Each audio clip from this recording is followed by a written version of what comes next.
वफाकी रेलवे वजीर शेख रशीद 1 फरवरी को गुजरात का दौरा करेंगे। गुजरात रेलवे स्टेशन पर मुसाफिरों को दरपेश मसाइल सुनेंगे। खुली कचहरी में मौका पर अहकामात जारी होंगे।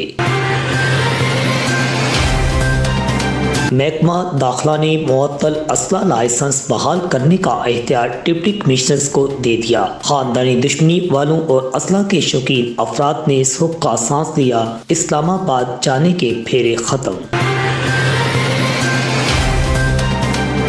पंजाब का मौजूदा सरकारी सेटअप फरवरी में बदलने का फैसला। खैबर पख्तूनख्वा से पुलिस अफसरान की पंजाब आमद शुरू। कई DPOs और SPs तब्दील कर दिए जाएंगे।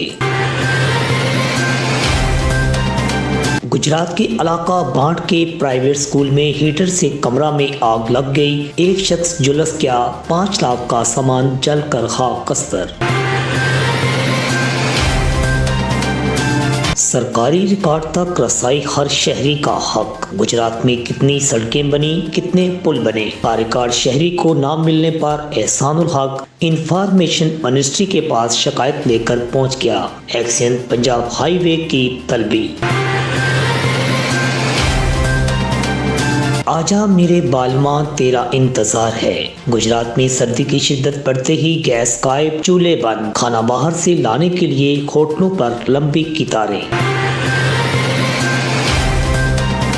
महकमा एंटी करप्शन गुजरांवाला की गुजरात में बड़ी कार्रवाई। यूनियन कौंसिल चकोड़ी बिलोवाल के सेक्रेटरी नसर इकबाल को रिश्वत लेते रंगे हाथों गिरफ्तार कर लिया गया। तफ्तीश के जदीद तकाजे ना समझने वालों की महकमा पुलिस से छुट्टी। क्राइम सीन क्या है? गुजरात पुलिस में एडवांस क्राइम सीन तरबीती कोर्स का इनअकाद। सराय आलमगीर पुलिस का बैंक के करीब छापा। 5.5 किलो चरस पकड़ी गई। बैनुल सूबाई सप्लायर गुलशाह बाचा सतना लोहरदेव गिरफ्तार। गुजरात में सूफी होटल के करीब दुकान में गैस सिलेंडर फट गया। एक शख्स शदीद जख्मी। वाकया गैस वेल्डिंग के दौरान पेश आया। पुलिस और इंतजामिया की दौड़ें लग गई।